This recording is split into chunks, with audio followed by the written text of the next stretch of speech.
The thunder of hooves echoed across the dusty plains as Olivia Blackwell raced toward the horizon, the weight of his father's telegram still heavy in his pocket. "Defend the homestead at all costs," it had read.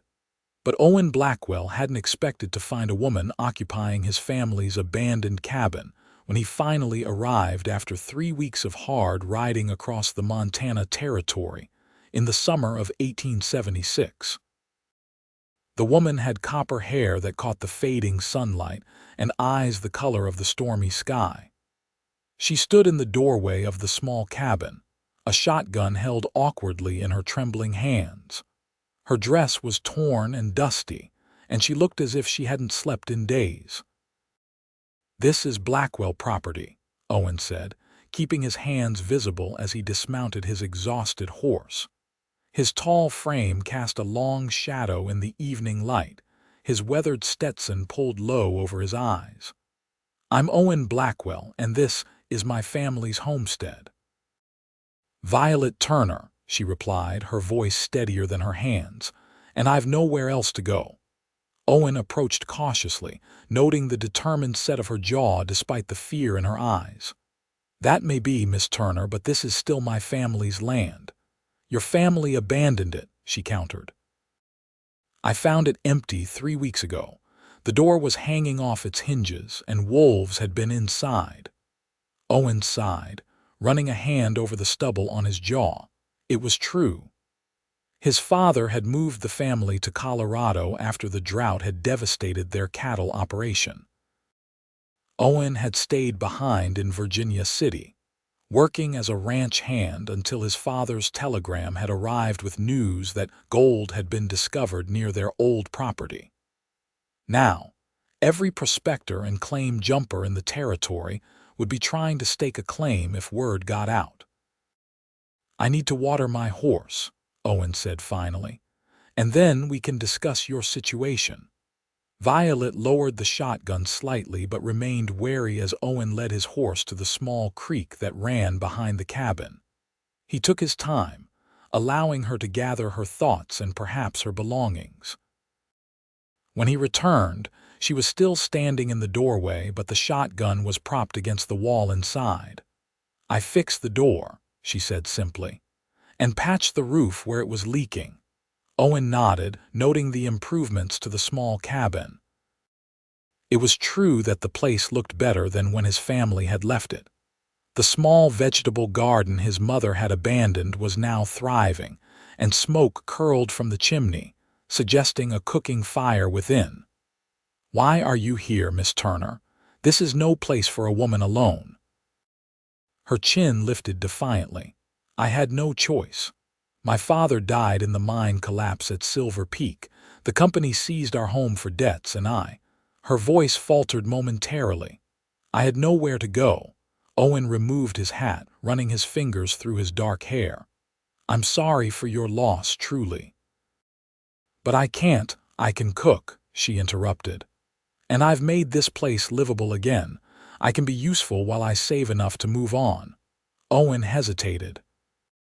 His father had sent him to secure the property and prepare it for their return, not to take in strays, especially not female ones with copper hair and eyes that reminded him of Montana skies before a storm. "It wouldn't be proper," he said finally. "A woman staying alone with a man she's not married to. I'll sleep in the lean-to out back," she offered quickly. "No one need know I'm here at all." The desperation in her voice stirred something in Owen. He'd seen enough of the world to know what happened to women without protection in the territories. The mining camps were especially cruel to those without means. "One night," he conceded. "You can stay one night, and in the morning I'll take you to town." The relief that washed over her face was quickly replaced with determination.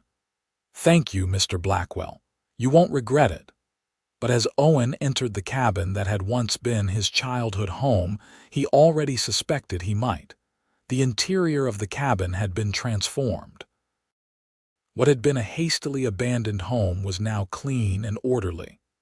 The rough-hewn table his father had built was scrubbed clean, and wildflowers sat in a cracked jar at its center. The hearth had been swept, and a stew bubbled in the iron pot hanging over the fire. "You've been busy," Owen observed, setting his saddlebags on the floor. "Idle hands invite the devil's work," Violet replied, moving to stir the stew. "At least, that's what my father always said." Owen watched as she moved around the small space with an easy familiarity that made something twist in his chest. This had been his home once, and seeing someone else make it their own stirred complicated feelings. "How long were you planning to stay here?" he asked, removing his dusty coat and hanging it on a peg by the door. Violet's shoulders tensed slightly. "Until I had enough saved for passage to San Francisco. My aunt lives there. I've been selling eggs from the chickens I found in the coop and vegetables from the garden to travelers on the road." "You restored the chicken coop too?" Owen was impressed despite himself. It wasn't difficult. The hens had gone wild but were still around. "It took some patience to gather them again." She gestured to the stew. "Are you hungry? It's rabbit with some wild onions and potatoes from the garden." Owen's stomach growled in response. He hadn't eaten a proper meal since leaving Virginia City. "That would be welcome, thank you." They ate in awkward silence, the only sounds the scrape of spoons against bowls and the occasional pop from the fire. Outside, the Montana night descended quickly, turning the windows into black mirrors that reflected their odd domestic tableau. "Where will you go?" Owen asked finally. "When I take you to town tomorrow." Violet set down her spoon, her eyes fixed on the table. "I don't know. The boarding house charges more than I can afford, and the only work for women in these parts is—" She trailed off, her implication clear. Owen nodded grimly. The saloons and brothels were always hiring, and for a woman without family or means, options were limited. "Perhaps I could speak to Mrs. Henderson at the general store," he offered. "She sometimes needs help." "I asked when I first arrived," Violet said quietly. Her niece from St. Louis had already taken the position. The silence that followed was heavy with unspoken realities. Owen had seen many women forced into desperate circumstances after losing their male protectors. The West was unforgiving that way. "Well," he said finally, "we'll figure something out in the morning." Violet nodded, rising to collect their empty bowls. "I'll wash these and then retire to the lean-to." "No," Owen said firmly. "You'll take the bed, I'll sleep by the fire." She looked ready to protest, but then seemed to think better of it. "Thank you, Mr. Blackwell." "Owen," he corrected. "If we're sharing a roof, even for one night, you might as well use my given name." A small smile touched her lips. "Owen, then, and you may call me Violet." As she prepared for bed, Owen settled himself near the hearth, using his saddle as a pillow. He watched the flames dance and tried not to think about the woman sleeping just a few feet away or the decision he would have to make in the morning. Sleep came fitfully to Owen that night. Every creak of the cabin, every whisper of wind outside, had him reaching for the Colt revolver beside him. It had been years since he'd slept under this roof, and the memories it held kept him hovering between wakefulness and uneasy dreams. Dawn arrived with the crow of a rooster, and Owen opened his eyes to find Violet already up, stoking the fire and preparing coffee in the battered pot his mother had left behind. "You're an early riser," he observed, sitting up and running a hand through his hair. "Farm habit," she replied, not turning from her task. "My father believed the day was half wasted if you weren't up before the sun." Owen watched as she moved efficiently around the small space. Her copper hair was tied back in a simple braid, and she wore the same worn dress as the day before, though she'd clearly made attempts to smooth its wrinkles. "I should get ready for town," she said, her back still to him. "I'll need to gather my things." Owen stood, stretching his stiff muscles. About that, he began, uncertain of how to proceed. The thought of delivering her to a town where she had no prospects didn't sit well with him. "I've been thinking." Violet turned, her expression guarded. "Yes. My father sent me here to prepare the homestead for his return. There's a lot of work to be done, repairs to the barn, planting to be started, fences to mend." He paused, measuring his words. "It would go faster with help." Hope flickered across her face before she carefully masked it. "Are you offering me employment, Mr. Blackwell?" "Owen," he reminded her. "And yes, I suppose I am. Room and board, plus a small wage that you can save for your passage to San Francisco. In return, you help with the cooking and the garden and any other tasks that need doing around the place." "That's very generous," she said cautiously. "But what about the impropriety of our arrangement? You seemed concerned about that yesterday." Owen hadn't fully thought this through, and her question highlighted the complications. Unmarried men and women didn't simply live together in the territories, not if the woman wanted to maintain her reputation. "We'll tell anyone who asks that you're my cousin, come to help after hearing of my father's plans to return," he suggested. "That should satisfy most folks." Violet considered this, her fingers worrying the edge of her apron. "And if it doesn't, then they can mind their own business," Owen said with more confidence than he felt. The truth was, he'd be bringing trouble on both of them if word got around that he was living alone with an unmarried woman who wasn't his kin. But the alternative, abandoning her to the limited mercies of the mining town, seemed worse. "All right," she agreed finally. "I accept your offer, with gratitude." The relief in her voice made Owen wonder just how desperate her situation had been. "Good. Then let's have that coffee and make a plan for the day's work." As they sat at the table, mapping out the tasks ahead, Owen couldn't shake the feeling that he'd just complicated his life immeasurably. But watching Violet's animation as she suggested improvements to the garden and repairs to the chicken coop, he found he didn't regret his decision. The following weeks fell into a rhythm neither of them had anticipated. Owen spent his days repairing the barn, reinforcing the cabin's foundation, and mending the fences that would eventually contain the cattle his father planned to bring. Violet tended the garden, expanding it considerably, and turned her attention to making the cabin more comfortable. They worked separately for the most part, coming together for meals and the occasional task that required two pairs of hands. Their conversations, initially stilted and formal, gradually eased into a comfortable exchange as they discovered shared interests and compatible temperaments. Owen found himself looking forward to the evenings when they would sit by the fire, Violet mending clothes or weaving baskets from reeds she collected at the creek, while he whittled or cleaned his guns. It was a domestic tranquility he hadn't experienced since before his mother died, and he was surprised by how much he enjoyed it. One evening, as they sat in companionable silence, Violet looked up from her work. "May I ask you something personal, Owen?" He nodded, curious. "Go ahead." "Why didn't you go with your family to Colorado? Why stay behind in Virginia City?" Owen's hands stilled on the piece of wood he was carving. It was a fair question, but one he rarely discussed. "I had a disagreement with my father about the future of the ranch. He wanted to sell everything and start fresh elsewhere. I believed we could make it work here, even after the drought. And he wouldn't listen. My father is a stubborn man," Owen said with a wry smile. "Once his mind is set, there's no changing it. We had words, harsh ones, and I told him I'd make my own way." "But now you're back, doing his bidding," Violet observed softly. Owen's jaw tightened. "I'm securing my inheritance.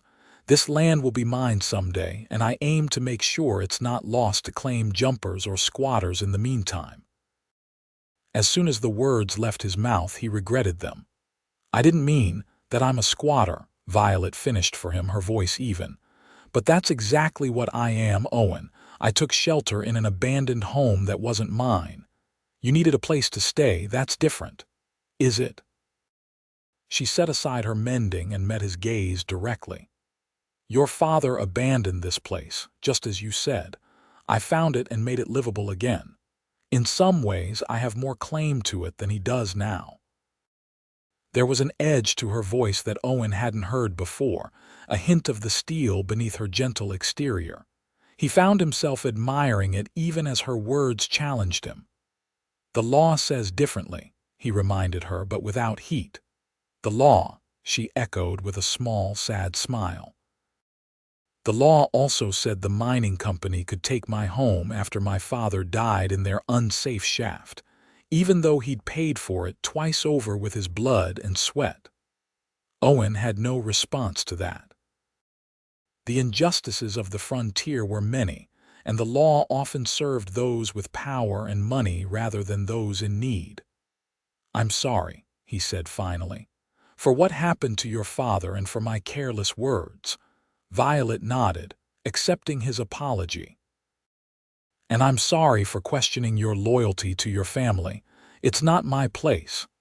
The moment stretched between them, tense with unspoken thoughts and feelings. Then Violet stood, gathering her mending. It's getting late. I should retire. Owen watched her cross to the small alcove they'd created for her with hanging blankets at the far end of the cabin. They'd abandoned the pretense of her sleeping in the lean-to after the first week, when a spring storm had nearly blown the rickety structure away. Instead, they'd fashioned a separate sleeping area for her inside, maintaining a semblance of propriety while acknowledging the practical realities of their situation. "Good night, Violet," he called softly. "Good night, Owen," came her reply, and then the soft rustle of blankets as she settled in for the night. Owen remained by the fire, turning their conversation over in his mind. There was truth in what she'd said about his father abandoning the homestead. And perhaps there was truth, too, in his own conflicted feelings about returning at his father's command after their bitter parting. But there was another truth emerging, one he was reluctant to examine too closely. In the few weeks since Violet's arrival, the cabin had begun to feel like a home again, in a way it hadn't since his mother was alive. And that had little to do with the physical improvements she'd made, and everything to do with her presence. As spring deepened into early summer, the homestead flourished under their combined efforts. The garden yielded a bounty of vegetables. The chicken coop was now home to a dozen healthy hens, and Owen had successfully repaired the barn and corral in anticipation of the cattle his father would bring. Their trip to town for supplies became a monthly occurrence, and they maintained the fiction that Violet was Owen's cousin from back east. If the shopkeeper's wife or the blacksmith's daughter looked at them with knowing eyes, neither Owen nor Violet acknowledged it. It was during their third trip to town that trouble first found them. Owen was loading supplies into their wagon when he noticed a group of men watching Violet as she examined fabric at the general store. Something in their manner, the way they huddled together, speaking in low voices and casting glances her way, set his teeth on edge. "Finish up here," he told Violet quietly. "I think it's time we headed back." She looked up, noting the tension in his jaw. "Is something wrong?" "Just some men taking too much interest in our business," he replied, nodding discreetly toward the group. "Let's not give them reason to continue." Violet quickly made her selections, and they were nearly to the wagon when one of the men broke from the group and approached them. "Well now, if it ain't the squatter from Silver Peak," the man drawled, his voice carrying in the quiet street. "Thought you disappeared, Miss Turner, but here you are, playing house with Blackwell."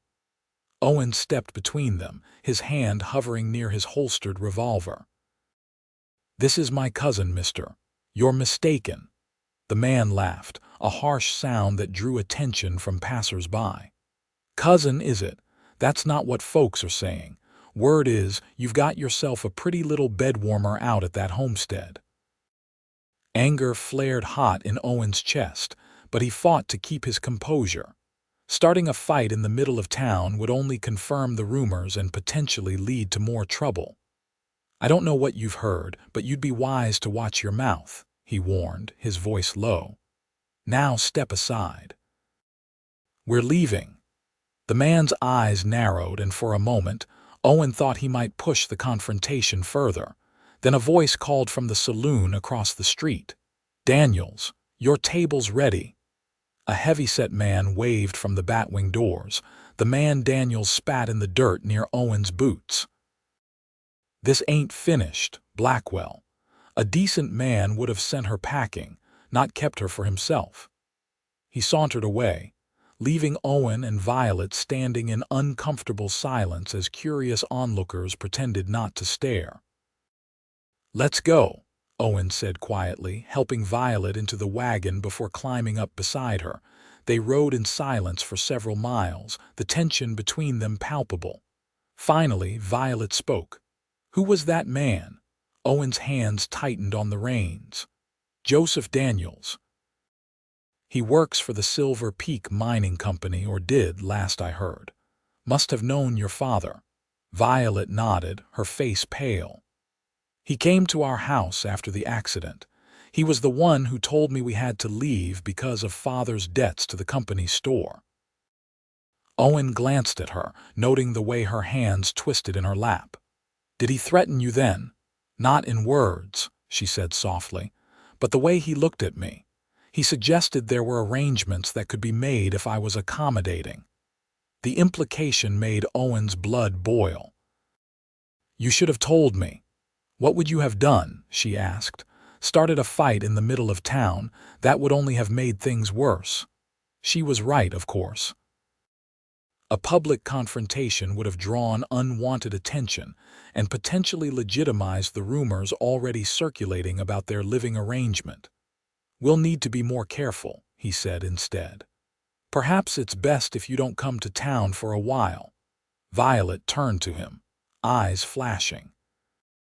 "So I'm to be a prisoner at the homestead? Hidden away because of what people might say?" "No," Owen said quickly. "That's not what I meant. I just think—" "I know what you think," she interrupted. "You think it would be easier if I wasn't around to complicate things. If you could just tell everyone I'd moved on." "That's not fair, Violet. I'm trying to protect you." "I don't need protection," she said fiercely. "I need respect. The same respect you'd give any person working alongside you." Owen fell silent, surprised by her vehemence. He'd thought he was being considerate, but perhaps he'd been patronizing instead.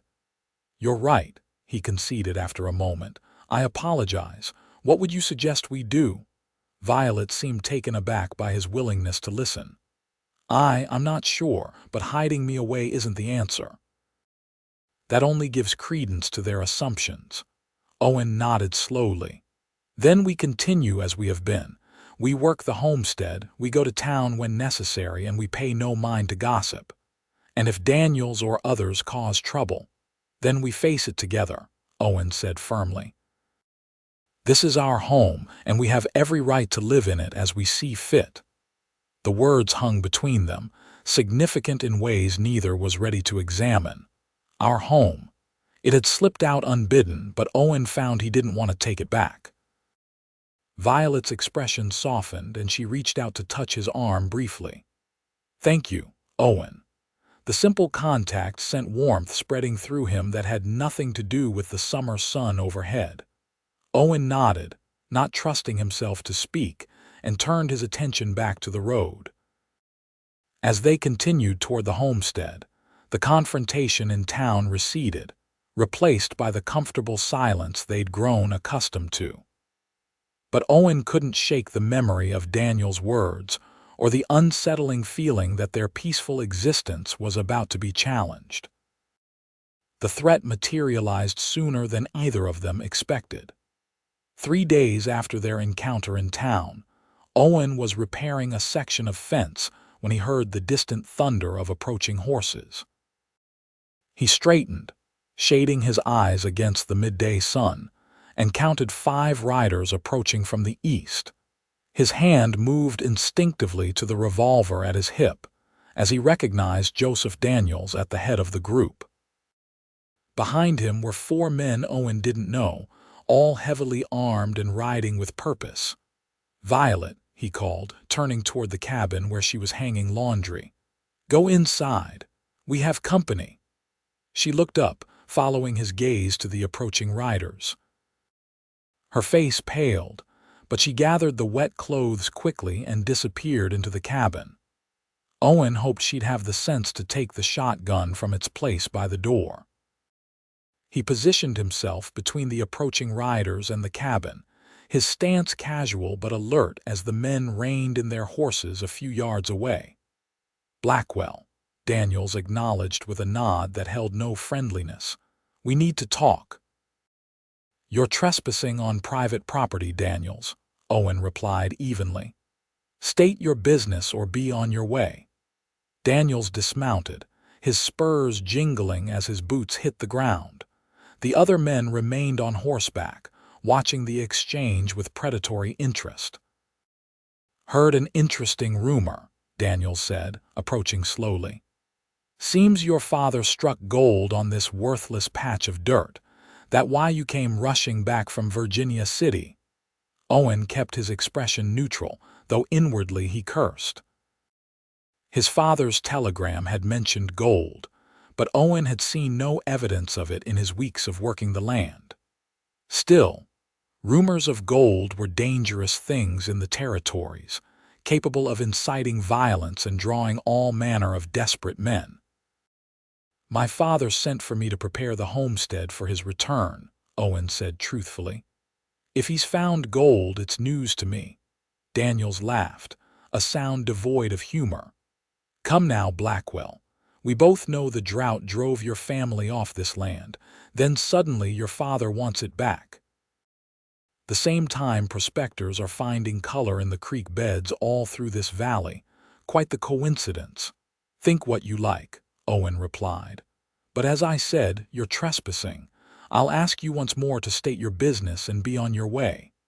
Daniel's smile faded.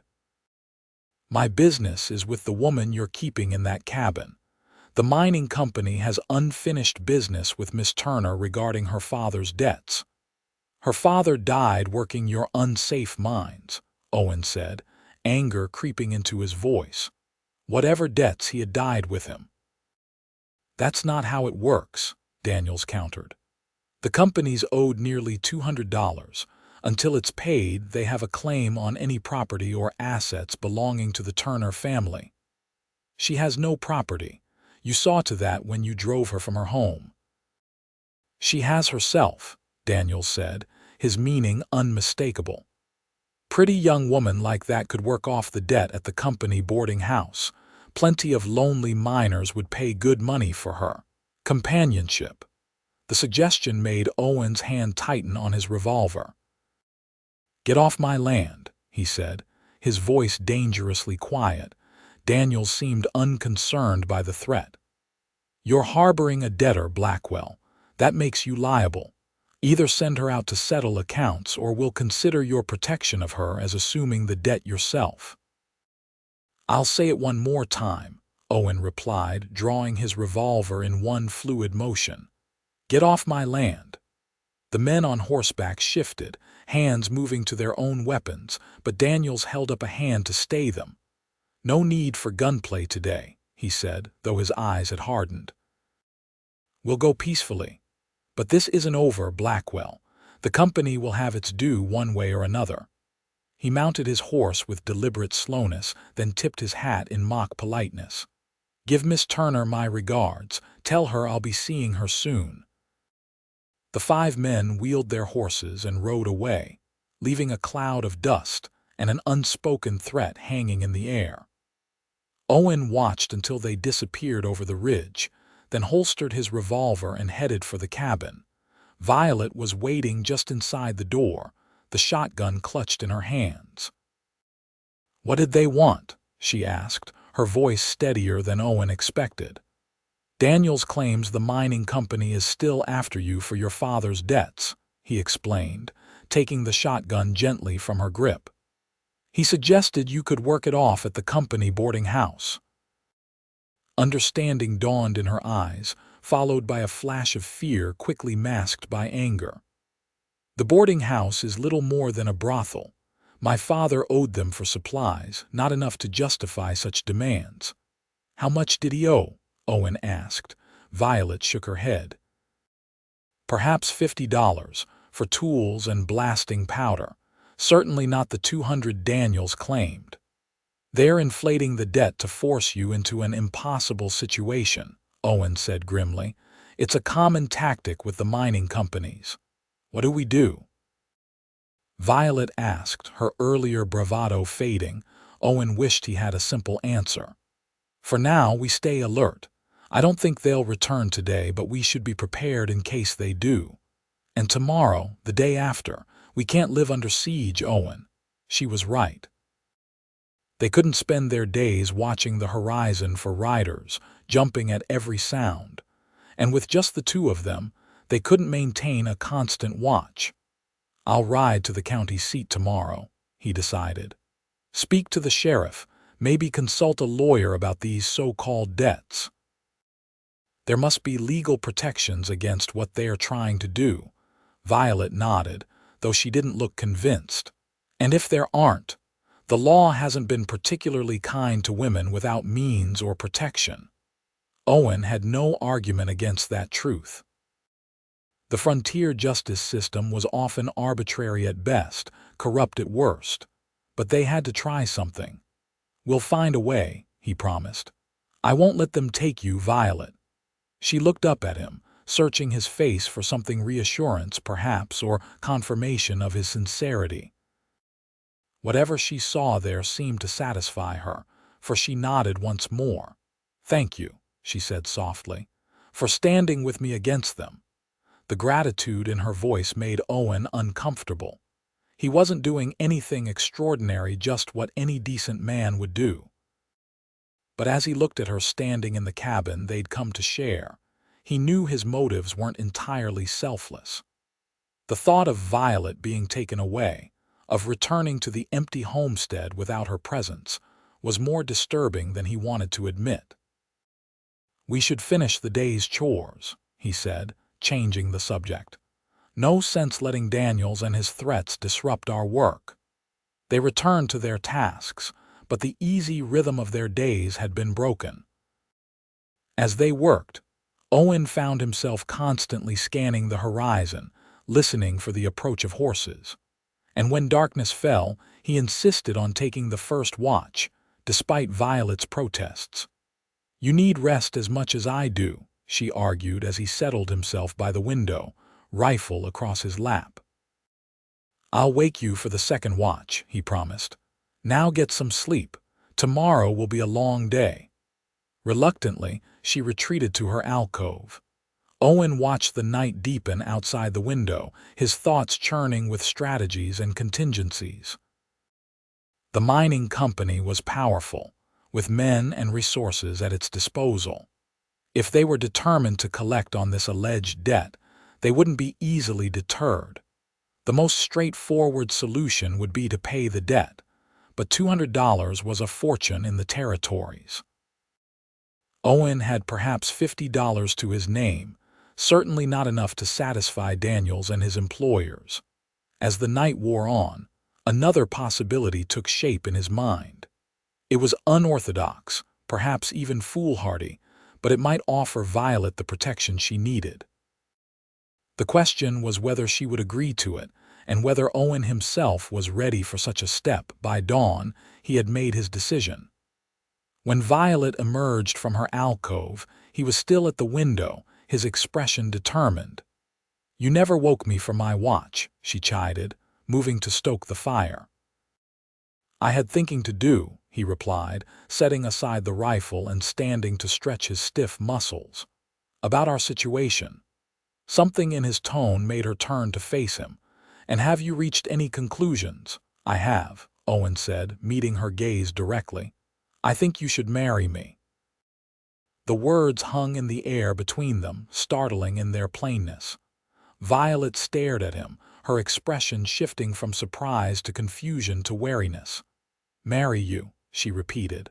"Owen, why would you suggest such a thing?" "It's practical," he said, though even as the words left his mouth, he knew they weren't entirely true. "As my wife, you'd be under my legal protection. The mining company couldn't touch you or make claims on your father's debts." "Marriage isn't something to enter into merely for practical reasons," Violet protested. "It's a sacred commitment." "I know that," Owen said, stepping closer to her. "And I wouldn't suggest it if I didn't believe we could make a true marriage of it in time." Color rose in Violet's cheeks. "In time? Owen, we barely know each other." "We've lived together for nearly 2 months," he pointed out. "We work well together, we enjoy each other's company. Many marriages start with less." She turned away, her hands busy with the coffee pot. "And what of your father? Would he approve of you marrying a penniless woman with no family or connections?" It was a fair question, and one Owen had considered during his night watch. "My father sent me here to secure the homestead. Having a wife to help run, it would only strengthen our claim to the land." "So I would be useful," Violet said, a hint of bitterness in her voice. "First as a housekeeper, now as a wife to legitimate your family's claim." Owen stepped forward, gently turning her to face him. "That's not what I meant, and I think you know it." Their eyes met, and in that moment, the pretense between them began to crumble. Owen had been fighting his growing feelings for Violet since her arrival, telling himself it was merely gratitude for her help or appreciation for her companionship. But standing here now, with the morning light spilling through the window and illuminating her copper hair, he could no longer deny the truth. "I care for you, Violet," he said softly. "More than I expected to. More than might be wise, given our circumstances. But I believe we could build a good life together if you're willing to try." Vulnerability showed in her eyes, mixed with a tentative hope that made his heart beat faster. "And if I'm not, if I say no, then I'll still stand with you against Daniels and the mining company," Owen assured her. "I'll still help you save for your passage to San Francisco. Nothing changes in that regard." Violet studied his face, searching for deception or ulterior motives. Finding none, she asked, "May I have time to consider your proposal? It's rather sudden." "Of course," Owen said, stepping back to give her space. "Take all the time you need." But time was a luxury they didn't have. As the morning progressed, they worked in awkward silence, each lost in their own thoughts. Owen was checking the chicken coop when he heard the now familiar sound of approaching horses. This time, it wasn't Daniels and his men. Instead, a group of townsfolk rode into the yard, led by the mayor of the nearby settlement. Behind him were several prominent citizens, including the minister and the owner of the general store. Owen set down his tools and walked to meet them, puzzled by their unexpected visit. "Mayor Thompson," he greeted the lead rider, "this is a surprise." The mayor, a portly man with a carefully trimmed beard, dismounted with effort. "Blackwell," he acknowledged, his expression grave, "we've come on a matter of some delicacy." The other men dismounted as well, forming a semicircle around Owen. He noted that several wore expressions of disapproval, while others seemed merely uncomfortable. "What matter would that be?" Owen asked, though he had a sinking feeling he already knew. "It concerns the young woman living here," the mayor said, confirming Owen's suspicions. "Miss Turner, I believe her name is." At that moment, Violet emerged from the cabin, drawn by the voices in the yard. She froze momentarily at the sight of the gathered men, then straightened her shoulders and walked forward to stand beside Owen. "I'm Violet Turner," she said, her voice steady despite the nervous glance she cast at Owen. What business do you have with me? The mayor cleared his throat, clearly uncomfortable addressing her directly. Miss Turner, it has come to the attention of the town council that you've been residing here with Mr. Blackwell for some time now, without the benefit of marriage or family relation. I don't see how that's the town council's concern, Owen interjected, his voice hard. This is private property, and what happens here is our business alone. Ordinarily, I would agree, the mayor replied. But when matters of public morality are at stake, the council has a duty to intervene. Public morality, Violet repeated, color rising in her cheeks.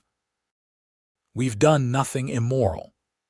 The appearance of impropriety is sometimes as damaging as impropriety itself, the minister spoke up, his tone sanctimonious.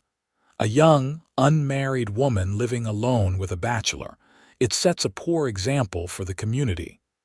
Owen fought to control his temper. Miss Turner is my employee. She helps maintain the homestead in preparation for my family's return. There's nothing improper about our arrangement. That's not what we've heard, the general store owner said, his eyes narrowed. Word is, she's been sharing your cabin all these weeks. No decent woman would agree to such an arrangement unless. He left the implication hanging, but his meaning was clear. Violet's face flushed with anger and humiliation. Unless what, Mr. Peterson? She challenged. Unless I were a woman of loose morals. Is that what you're suggesting? The man had the grace to look away, but the damage was done. The gathered men shifted uncomfortably, some avoiding her gaze while others stared with open judgment. We're not here to make accusations, the mayor said hastily, but to resolve a situation that has caused concern in the community. And how do you propose to resolve it? Owen asked, his hand instinctively moving to rest on Violet's back in a gesture of support. The mayor straightened, assuming an official air. The council has determined that Miss Turner must leave the homestead immediately. We've arranged for lodging at Widow Harmon's boarding house in town, where she can stay until more permanent arrangements can be made. And if I refuse? Violet asked, her voice barely above a whisper. Then the council will have no choice but to notify the territorial authorities, the minister replied. Cohabitation outside of marriage is still illegal in the territory, Miss Turner. You could face charges, as could Mr. Blackwell. Owen had heard enough. You come onto my land, insult a lady under my protection, and then threaten us with legal action. You overstep yourselves, gentlemen. We're trying to do what's best for all concerned, the mayor insisted, including Miss Turner. A woman alone in these parts needs the protection of society and its institutions. She has my protection, Owen stated firmly, and I won't allow you to force her from her home based on gossip and false assumptions. The men exchanged glances, clearly not having expected such resistance. The mayor cleared his throat again. Mr. Blackwell, be reasonable. The young lady's reputation is at stake. If she remains here, she'll be ruined in the eyes of society. No decent man would ever offer marriage to a woman who had lived unchaperoned with another man. That's a risk I'm willing to take, Violet said, finding her voice. She stood straighter, her eyes flashing with defiance. This is my home now, and I won't be driven from it by small-minded gossip. The mayor's face hardened. I'm afraid we must insist, Miss Turner. For your own good, as well as the moral welfare of the community. She's not going anywhere, Owen said, his voice quiet but firm. He moved to stand in the doorway of the cabin, physically blocking the entrance. This is Blackwell property, and Miss Turner stays here with my full permission and protection. Blackwell, see Raisin, the minister urged. The girl must go. Her presence here is a moral stain on the community and a corruption of decent values. Owen looked at the men gathered before him, men he'd known, traded with, occasionally shared a drink with in town. Men who now stood in judgment of a woman they barely knew, based on nothing more than rumors and narrow-minded conventions. "No," he said simply. The silence that followed was profound. The mayor's face reddened with anger and embarrassment. "I beg your pardon," I said. "No," Owen repeated, his voice gaining strength. "Miss Turner stays. And if any of you set foot on this property again with the intention of removing her against her will, you'll be met with force." The threat hung in the air, unmistakable in its clarity. Several of the men shifted nervously, hands moving instinctively toward weapons before thinking better of it. "This is outrageous," the minister sputtered. "You would defy the moral authority of the community for the sake of what's right," Owen finished for him. "For the sake of a woman who has worked hard and caused harm to no one, yet finds herself persecuted by the very people who should offer her Christian charity." The rebuke struck home. Several of the men looked away, unable to meet Owen's steady gaze or Violet's dignified silence. "You leave us no choice but to take this matter to the territorial authorities," the mayor said finally. "They may take a different view of your defiance." "Do what you must," Owen replied. "But until they arrive with a legal warrant, Miss Turner remains here under my protection." The standoff continued for several tense moments before the mayor finally nodded curtly. "Very well.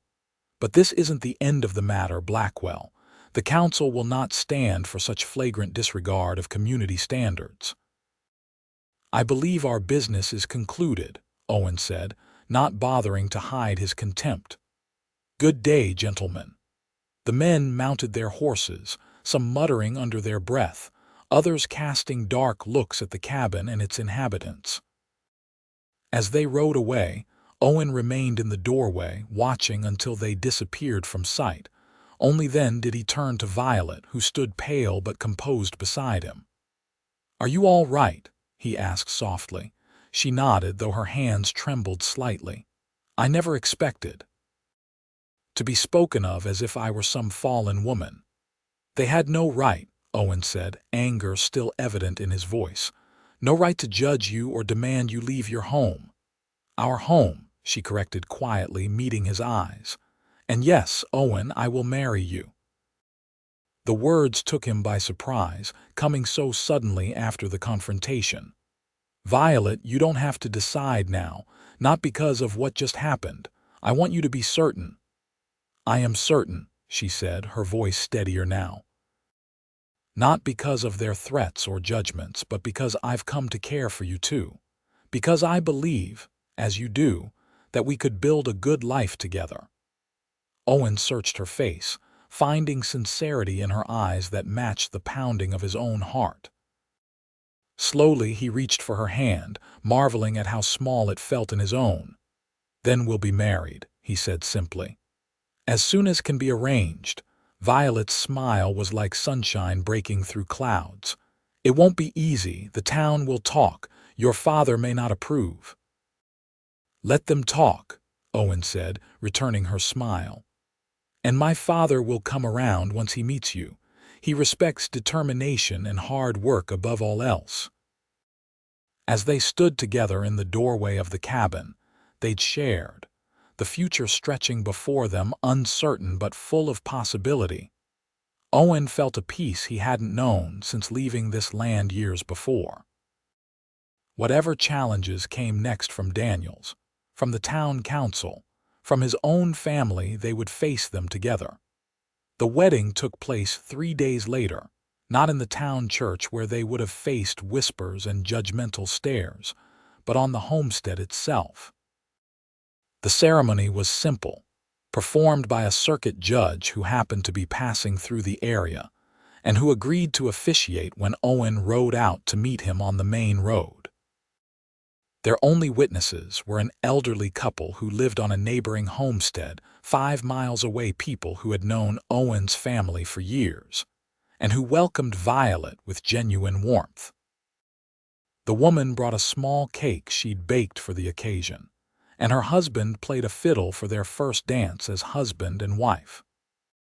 As the afternoon light turned golden across the land that was now truly theirs to share, Owen and Violet stood on the porch of their cabin, watching their guests depart. "Mrs. Blackwell," Owen said, testing the sound of it. "How does it feel?" Violet leaned against him, her copper hair loose around her shoulders as she'd worn it for the ceremony. "Strange, wonderful, a bit frightening." "Frightening?" Owen looked down at her with concern. "Everything has happened so quickly," she explained. 2 months ago I was alone and desperate with no home and no future. Now I'm a married woman with a husband and a homestead." "Do you regret it?" he asked, suddenly uncertain. Violet shook her head, smiling up at him. "Not for a moment, but it's a lot to take in." Owen understood.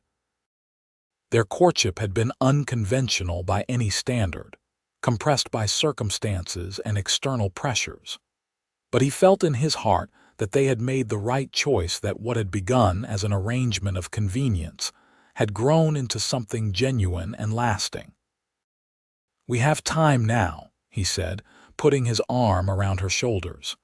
"Time to build our life together without rushing." The peace of the moment was broken by the distant sound of horses, multiple riders approaching at speed. Owen tensed, immediately alert. "Go inside," he told Violet, reaching for the rifle that stood propped against the wall. "No," she said firmly. "We face this together, whatever it is." Before Owen could argue, the riders came into view, 5 men as before, but this time led not by Joseph Daniels but by a man Owen recognized with a jolt of surprise. "Father," he breathed, lowering the rifle slightly. "Oliver Blackwell, S.R." reined in his horse at the edge of the yard, his weathered face unreadable as he surveyed the homestead and the couple standing on the porch. Behind him rode Owen's younger brother, William, and 3 men Owen didn't recognize, likely hired hands from the new ranch in Colorado. "Son," the elder Blackwell acknowledged with a curt nod. His gaze shifted to Violet, taking in her fancy dress and the flowers in her hair. "I see we've arrived at an inopportune moment." "You've arrived on my wedding day," Owen confirmed, setting aside the rifle and moving down the porch steps. Violet followed, her hand slipping into his. "Father, this is Violet Turner Blackwell, my wife." The older man's eyebrows rose, but he dismounted with the fluid grace of a lifetime horseman and removed his hat. "Mrs. Blackwell," he said, inclining his head in a gesture that wasn't quite respectful but not openly hostile either. "This is unexpected news." "It's a pleasure to meet you, Mr. Blackwell," Violet replied, her voice steady despite the tension evident in her posture. "Owen has told me much about you." "Has he now?" Oliver, S.R., glanced at his son, a hint of skepticism in his expression. "Interesting, as he hasn't seen fit to inform me of such a significant development in his life." "There hasn't been time," Owen said, bristling at the implied criticism. "Your telegram said only to secure the homestead. It didn't invite a correspondence about my personal affairs." The elder Blackwell's mouth tightened, but he didn't pursue the argument. Instead, he gestured to the men behind him. "William, you remember. And these are our new hands, Peterson, Miller, and Donovan." Owen nodded to his brother, who returned the greeting with a small smile and acknowledged the other men with a brief wave. "You're welcome to water your horses at the creek and rest a while. There's coffee inside and some cake left from the celebration." "Generous of you," his father said, with just enough edge to his voice to make it clear he considered it his property, not Owen's, to offer hospitality on. "William, see to the horses. The rest of you set up camp by the barn. I need to speak with my son, privately." The men dismounted and led their horses away, William casting a curious glance at Violet before following. Owen squeezed Violet's hand reassuringly. "Why don't you go inside and prepare some coffee?" he suggested. I won't be long. Violet hesitated, clearly reluctant to leave him alone with his father after the tense greeting. But she nodded, understanding the need for them to speak privately. "It was an honor to meet you, Mr. Blackwell," she said to the older man. "I hope we'll have the chance to become better acquainted during your stay." Oliver S.R. watched her go, his expression thoughtful. Only when the cabin door closed behind her did he turn back to his son. "Married," he said flatly.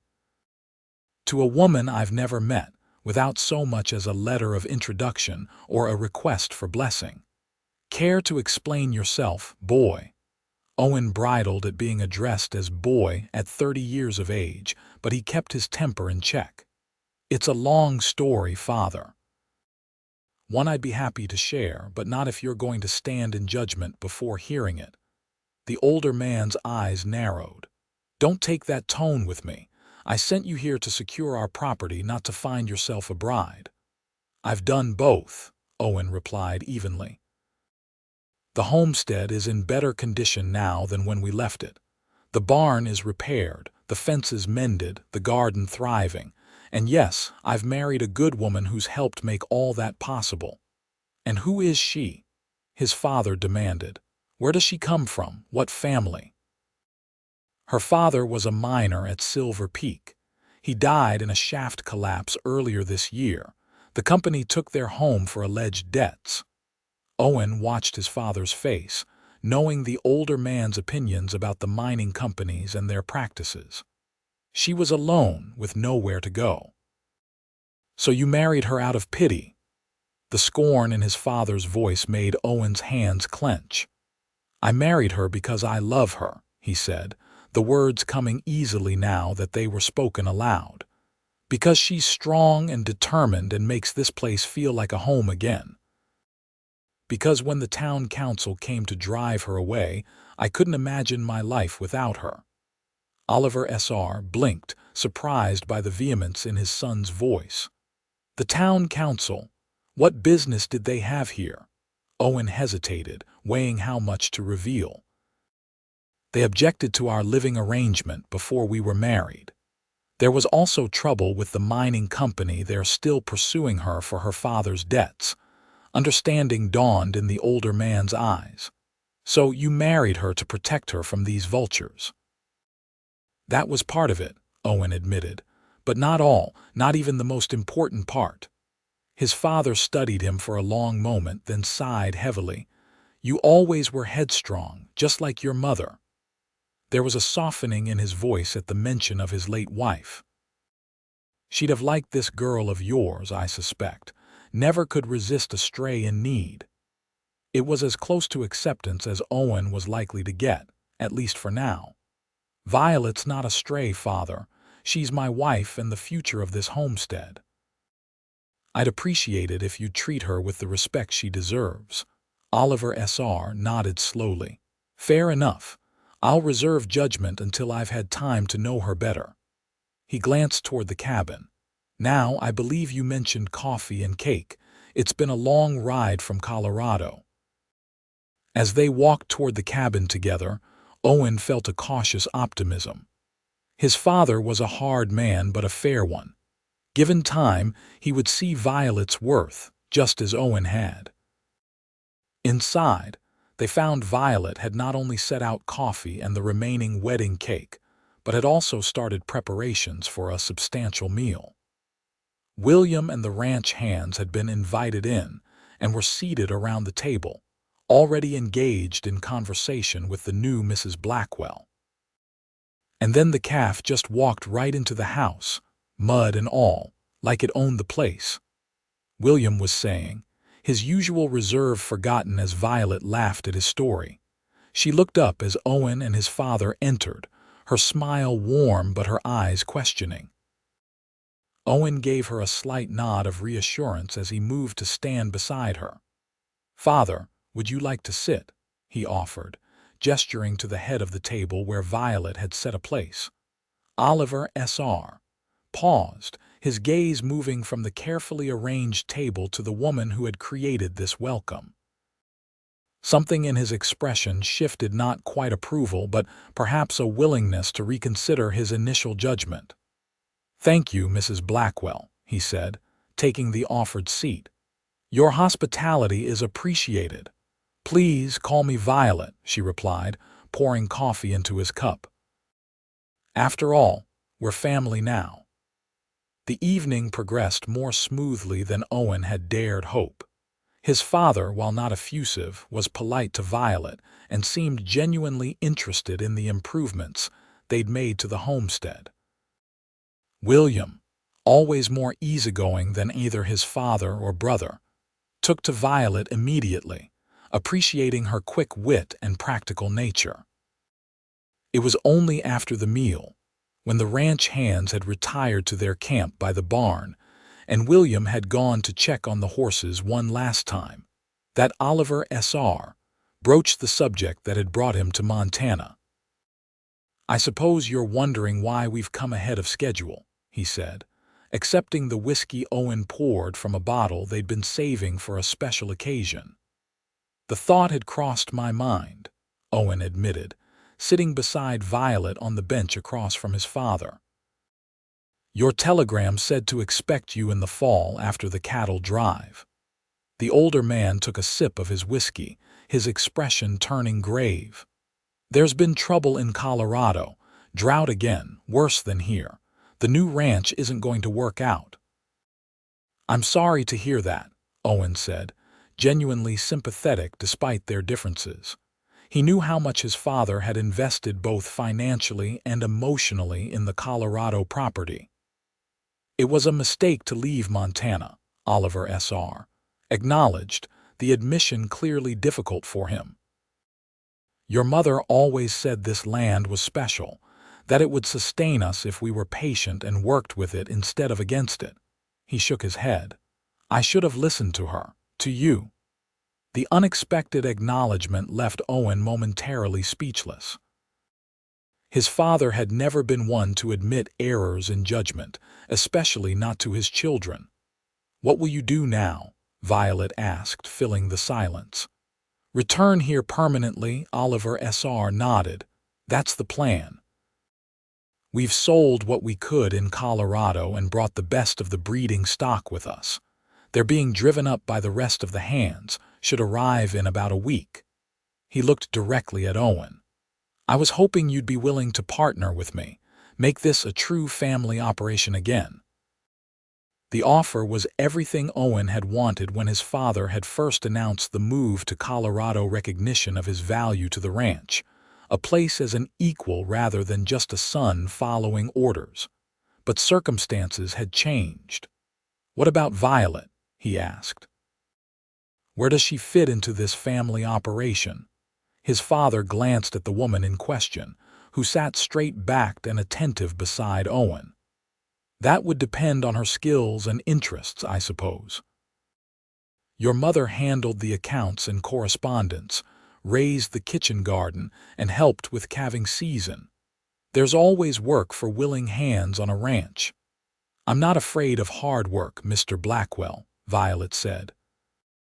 "I've been helping Owen with everything from mending fences to preserving food. I'm a quick learner and would be happy to take on whatever responsibilities you think appropriate." Oliver Sr. studied her for a moment, then nodded, seemingly satisfied with her response. "We'll figure it out as we go then. The important thing is that we're all pulling in the same direction." He finished his whiskey and set down the glass. "Now, if you'll excuse me, it's been a long day. I'll bed down with the men in the barn tonight. Give you newlyweds your privacy." After his father had gone, Owen and Violet sat in silence for a moment, absorbing the unexpected developments of the day. "How do you feel about all this?" Violet asked finally. "Working with your father again after everything that happened between you?" Owen considered the question. "Honestly, I'm not sure. Part of me is glad he's recognizing what I've always known, that this land is worth fighting for. Another part is wary of falling back into old patterns where he gives orders and expects unquestioning obedience. You're not the same man who left for Virginia City," Violet pointed out. You've proven you can manage on your own. He'll have to respect that. And you? Owen asked, taking her hand. This wasn't what you signed up for, a house full of Blackwell men and a working cattle ranch. Violet smiled, squeezing his hand. I signed up for a life with you, Owen. The rest are just details we'll figure out together. Her smile turned impish. Besides, I rather like your brother and your father. Well, I think there's more to him than first appears. Owen laughed, pulling her close. You're an optimist, Mrs. Blackwell. Someone in this family has to be, she replied, resting her head against his shoulder. As they sat together in the cabin that had become their home, Owen felt a sense of possibility that extended beyond the next day or week. For the first time, he could envision a future here, not just surviving, but thriving, building something that would last. The next morning brought a return to reality in the form of hoofbeats approaching the homestead. Owen, who had risen early to help his father and brother plan the expanded operation, recognized the sound immediately and tensed. Expecting company? Oliver S.R. asked, noting his son's reaction. Not the welcome kind, Owen replied grimly. It's likely Joseph Daniels and his men from the mining company. They've been causing trouble over Violet's father's alleged debts. His father's expression hardened. Mining company thugs on my land. Not today, they aren't. He reached for the rifle propped against the porch railing. William, get the hands. Looks like we're going to have ourselves a conversation about boundaries.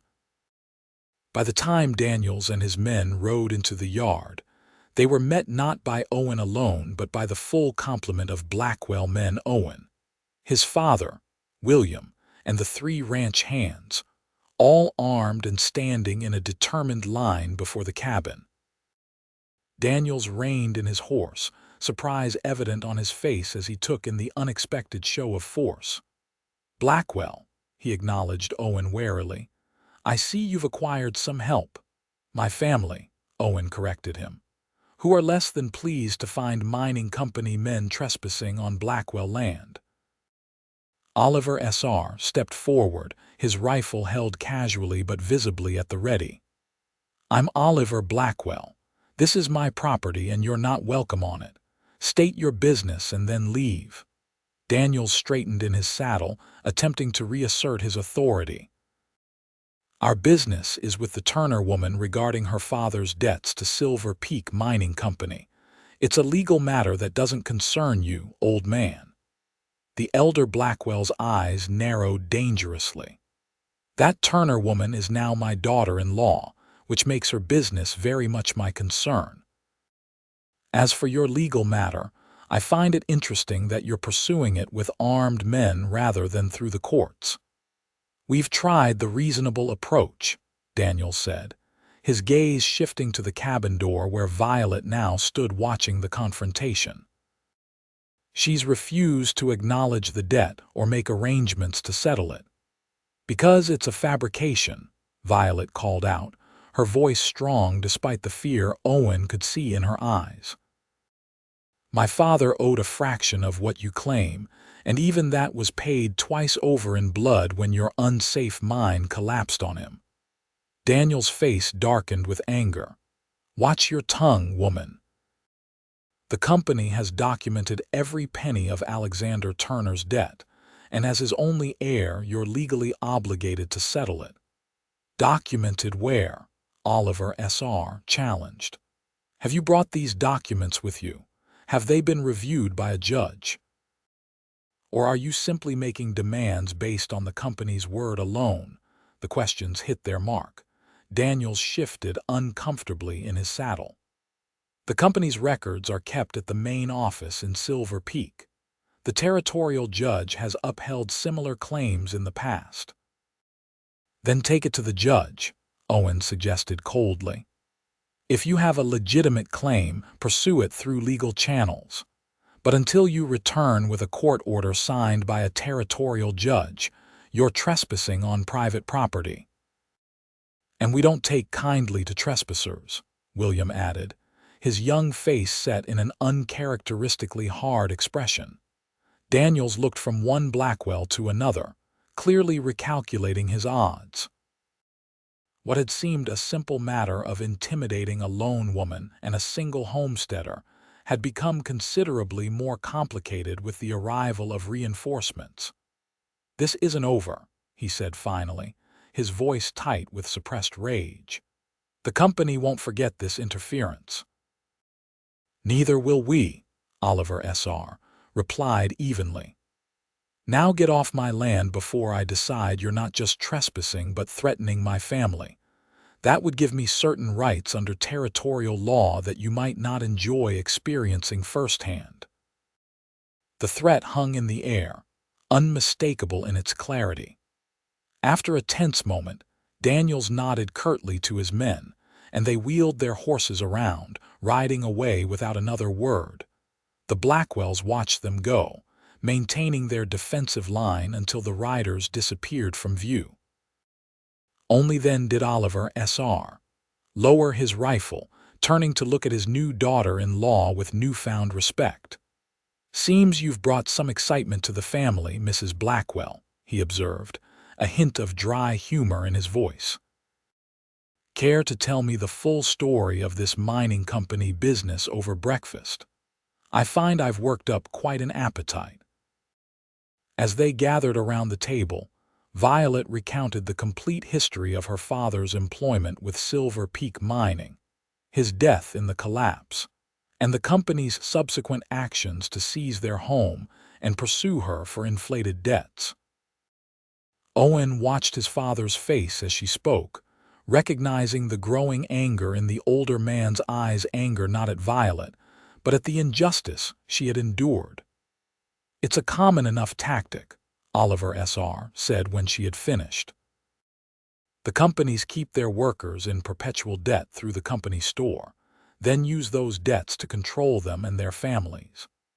When a man dies, they seize whatever assets remain and often try to force surviving family members, especially young women, into situations of dependence or worse." "That's what I feared," Violet admitted. "After they took our home, Mr. Daniels made it clear what kind of work would be available to me to settle the debt." Owen's hand tightened around hers beneath the table, while his father's expression darkened further. "We'll put a stop to this," the elder Blackwell declared. "I have some influence with Judge Patterson in Helena.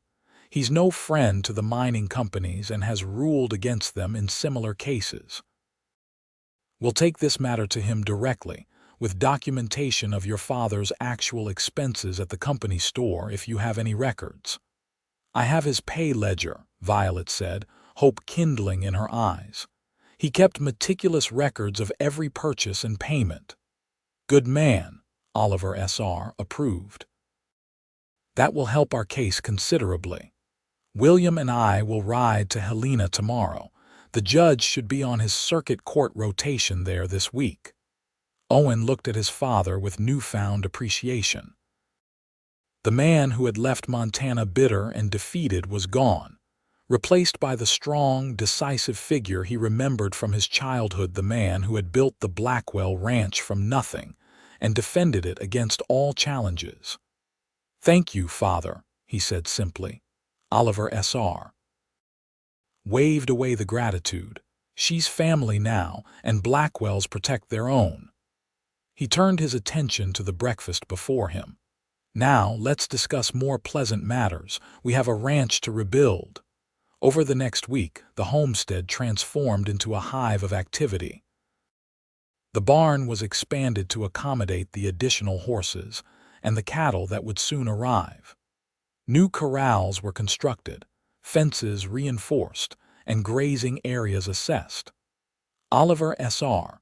had brought seed for hay fields and plans for irrigation improvements that would help them weather future droughts. Throughout it all, Violet worked alongside the men, proving her worth daily. She took charge of provisioning the expanded household, transformed the garden to feed more mouths, and kept the accounts with a precision that impressed even Oliver S.R. who had always handled that task himself after his wife's death. William and Oliver S.R. returned from Helena with welcome news. Judge Patterson had reviewed Alexander Turner's ledger and found the mining company's claims grossly inflated. He had issued an injunction against further collection attempts and promised to review the case formally at the next circuit court session. "It's not a final victory," Oliver S.R. cautioned when he delivered the news. "But it buys us time and puts the company on notice that their tactics won't go unchallenged." Violet, who had been hanging laundry when they rode in, nearly collapsed with relief. Owen was at her side instantly, supporting her as the tension she'd carried for months finally began to ease. "I never thought. I'd given up hope of justice," she admitted, tears welling in her eyes. The judge was particularly interested in hearing about Daniel's suggestions regarding how you might work off the debt, William added, his young face flushed with indignation. He said such coercion might constitute criminal behavior under territorial statutes. Oliver S.R. nodded grimly. "Daniels may find himself explaining his actions to more than just a civil judge if Patterson decides to pursue that angle. The prospect of justice, not just protection but actual redress for the wrongs done to her family, seemed to transform Violet. She moved with new confidence, laughed more freely, and began to speak of the future not as something to endure but as something to build. And build they did. The cattle arrived as promised, a small but high-quality herd that would form the foundation of the restored Blackwell Ranch. The men constructed additional outbuildings, while Violet, with Owen's help, expanded the main cabin to better accommodate the growing family. By the time autumn painted the surrounding hills in gold and crimson, the homestead had become a proper ranch again. The harvest was stored, the cattle settled in their winter pastures, and the family gathered each evening around the enlarged table in the cabin that now boasted a new bedroom for Owen and Violet and improved living quarters for the others. On a crisp October evening, as they sat by the fire after dinner, Oliver S.R. cleared his throat in the way that signaled he had something important to say. "I've been thinking," he began, looking at Owen and Violet. "This cabin has served us well, but with winter coming and the family growing, we might consider building a proper house come spring." Owen glanced at his wife, who sat beside him darning socks. "What did you have in mind, Father?" "Something bigger. 2 stories with room for expansion." The older man's eyes twinkled as they rested briefly on Violet's midsection, where the first slight curve of pregnancy was just becoming visible. "Your mother always wanted a house with a proper parlor and enough bedrooms for grandchildren. Seems a fitting time to fulfill that wish." Violet blushed but smiled, her hand instinctively moving to her stomach. They had shared the news with the family just the week before, to general celebration and William's teasing about working fast. "I think that's a wonderful idea," she said warmly. "This land deserves a home that will last for generations." Oliver S.R. nodded, satisfied. "Then it's settled. We'll draw up plans this winter and break ground as soon as the frost leaves the ground." He looked around at his expanded family, Owen and Violet, William, even the ranch hands who had become like extended family over the months of working together. "This is what I always wanted for the Blackwell land. Not just survival, but a true legacy." As the evening wound down and the family retired to their respective quarters, Owen and Violet lingered by the fire, enjoying a rare moment alone. "Happy?" Owen asked, his arm around her shoulders as she leaned against him. Violet nodded, her copper hair gleaming in the firelight. "More than I ever thought possible. Sometimes I wonder if I'm dreaming, if I'll wake up back in that mining camp, alone and afraid." "Not a dream," Owen assured her, his hand covering hers where it rested on her growing belly. though I sometimes wonder the same. If I hadn't returned when I did, if you hadn't found your way here, then someone else would have stood in this doorway, she finished for him, turning to face him. And when they told that person to send me away, perhaps they would have. Owen shook his head, drawing her closer. No. It had to be us. This place, this moment, as if it were always meant to be. As they stood together in the doorway of the cabin that had brought them together, the doorway where Owen had once stood firm against those who would have separated them, they looked out at the land that stretched before them, silvered by moonlight and full of promise. The threats that had once seemed so immediate, the mining company, the town council, even the initial disapproval of Owen's father, had been overcome through determination, justice, and the strength they found in each other. What remained was the future they would build together, not just for themselves but for the child who would carry their legacy forward. It was always meant to be, Violet agreed softly, reaching up to touch his face. This land, this life. Us. Owen kissed her then, beneath the stars that had witnessed their unlikely beginning, and now blessed their certain future. Whatever challenges tomorrow might bring, they would face them as they had faced all others together, standing firm in the doorway of the home they had created, refusing to be separated by any force, human or natural, that might try to come between them. For when they had told the cowboy to send her away, he had just stood in the doorway and said, "No." And in that simple refusal, a love story for the ages had begun.